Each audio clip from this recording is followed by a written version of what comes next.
বন্ধুরা, Kangana রানাওয়াতকে CISF constable কুলবিন্দরের দ্বারা slap করার ঘটনাটা তো ইতিমধ্যেই ভাইরাল হয়েছে, কিন্তু এর পিছনের আসল কারণ সম্পর্কে আজ আমরা জানব।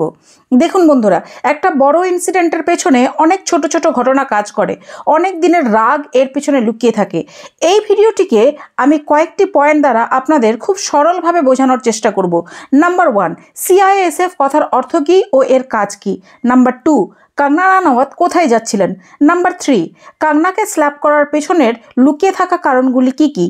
নাম্বার 4, ঘটনাটির পর কুলবিন্দরের কি পরিণতি হয়েছে।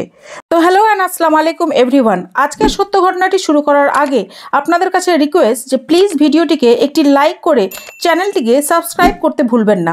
তো চলুন শুরু করা যাক। নাম্বার 1, সিআইএসএফ কথার অর্থ কী ও এর কাজ কী। সিআইএসএফ কথার অর্থ হলো সেন্ট্রাল ইন্ডাস্ট্রিয়াল সিকিউরিটি ফোর্স। এটি একটি প্যারামিলিটারি অর্গানাইজেশন। সিআইএসএফ নিরাপত্তা ছাতার মধ্যে ভারতের সবচেয়ে গুরুত্বপূর্ণ অবকাঠামো সুবিধা রয়েছে, যেমন পারমাণবিক স্থাপনা, মহাকাশ স্থাপনা, বিমানবন্দর, সমুদ্রবন্দর, বিদ্যুৎ কেন্দ্র ইত্যাদি। এছাড়াও সিআইএসএফ গুরুত্বপূর্ণ সরকারি ভবন, আইকনিক ঐতিহ্যের স্মৃতিস্তম্ভ এবং দিল্লি মেট্রোকেও রক্ষা করে। নাম্বার 2, কঙ্গনা রানাওয়াত কোথায় যাচ্ছিলেন। অ্যাকচুয়ালি 7 জুন 2024 পার্লামেন্টে এনডিএর একটি মিটিং হওয়ার কথা ছিল। আর আপনারা জানেন যে ইতিমধ্যেই কঙ্গনা রানাওয়াত মান্ডি লোকসভা ক্ষেত্র থেকে এমপি নির্বাচিত হয়েছেন, তাই তিনিও এই মিটিং অ্যাটেন্ড করতে যাচ্ছিলেন। নাম্বার 3, কঙ্গনাকে স্ল্যাপ করার পেছনে লুকিয়ে থাকা কারণগুলো কি কি। বন্ধুরা, আসলে কাউকে ব্লেম করার আগে বা কারো নামে উল্টোপাল্টা বলার আগে আমাদের একটু গভীরভাবে ভাবা উচিত যে সামনের মানুষটি কি আমার এই কথাটি ডিজার্ভ করে। কেন বলছি, কারণ আপনারা যদি কয়েক বছর পেছনে যান তাহলে আপনারা দেখবেন যে একসময় দেশে এনআরসি ও সিএএকে নিয়ে বা পাঞ্জাবে কৃষক আন্দোলন নিয়ে মানুষ ধর্ণা দেয়। আরও একটা ইন্টারেস্টিং ফ্যাক্ট বলি, আপনারা কি জানেন এই সময় শাহিনবাগে ধর্নারত একটি বয়স্ক মহিলা যার নাম বিলকিস, তিনিও এই সময় ধর্নায় বসেছিলেন। আর ঠিক তখনই এই 82 বছরের বয়স্ক মহিলার উপর একটি নিউজ রিপোর্টারের নজর পড়ে। তিনি এই বিলকিস নামের মহিলাটির ছবি টাইম ম্যাগাজিনকে পাঠিয়ে দেন, আর 22 সেপ্টেম্বর 2020 এই ফটোটিকে ওয়ার্ল্ডের 100 জন প্রভাবশালী ব্যক্তির লিস্টে সামিল করা হয়। এই কথাগুলি বলার পেছনের কারণ কি, এরপরে কঙ্গনার টুইট দেখলে আপনারা বুঝতে পারবেন। তো চলুন একবার কঙ্গনার টুইটের উপরে নজর দেওয়া যাক। প্রথমে একটি টুইট পাঞ্জাব কৃষক আন্দোলনের উপর। দেখুন কঙ্গনা কি লিখেছে। My request to farmers across the nation is don't let any communist or Khalistani Tukde gang hijack your protest. Latest report suggests that the talks with the authorities are yielding result. I wish everyone all the best. Hope, peace and faith prevail in the nation again. Jai Hind. কঙ্গনার আরেকটা tweet দেখুন কি লিখেছে।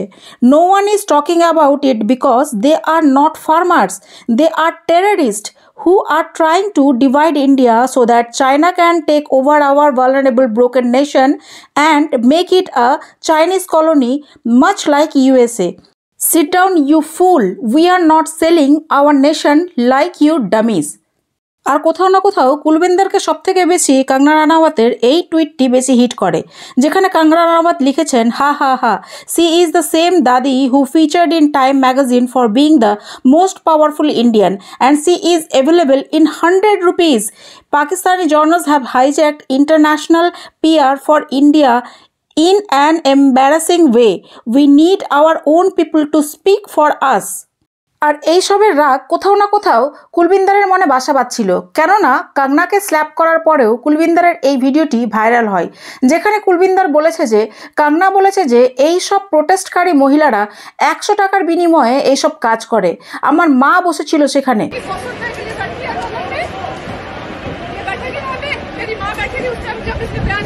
যাই হোক, এই ঘটনাটি হওয়ার ঠিক কয়েক ঘন্টা পর কঙ্গনার বয়ান আসে, যেখানে তিনি বলেন যে আমি তো সেফ আছি, বাট আমার চিন্তা পাঞ্জাবে বেড়ে চলা উগ্রবাদ ও আতঙ্কবাদকে নিয়ে, যেটাকে কোনো না কোনো প্রকারে হোক আমাদেরকে হ্যান্ডেল করতেই হবে। ব্যাস, এই বয়ানটার পর যে লড়াইটা এখন পর্যন্ত শুধু কুলবিন্দর এবং কঙ্গনার মধ্যে ছিল, সেটা পাঞ্জাবেও ছড়িয়ে পড়েছিল। লোক কঙ্গনার পক্ষে ও বিপক্ষে বিভিন্ন রকমের কমেন্ট করছিল। আচ্ছা, আপনাদের মনে একটা প্রশ্ন আসতে পারে যে বিলকিস আর কুলবিন্দরের কি সম্পর্ক। অ্যাকচুয়ালি 27 নভেম্বর 2020 সকাল 10টার সময় কঙ্গনা ব্যঙ্গ করে একটি টুইট করে, কাঙ্গনা টুইটারে একটি ফটো ইউজ করে, যেখানে একদিকে বিলকিসের ফটো ছিল আর একদিকে ছিল মহেন্দর করের ফটো। মহেন্দর কর হলেন যিনি সিন্ধু বর্ডারে কিষাণ আন্দোলনের ঝান্ডা ধরেছিলেন।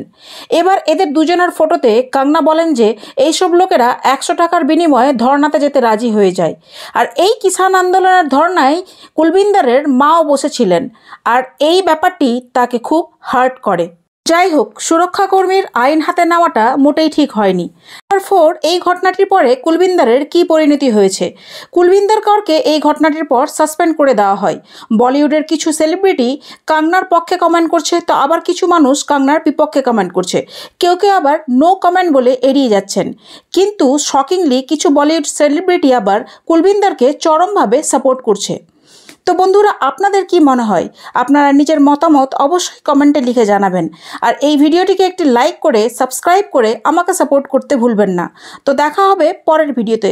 ভালো থাকুন, সুস্থ থাকুন।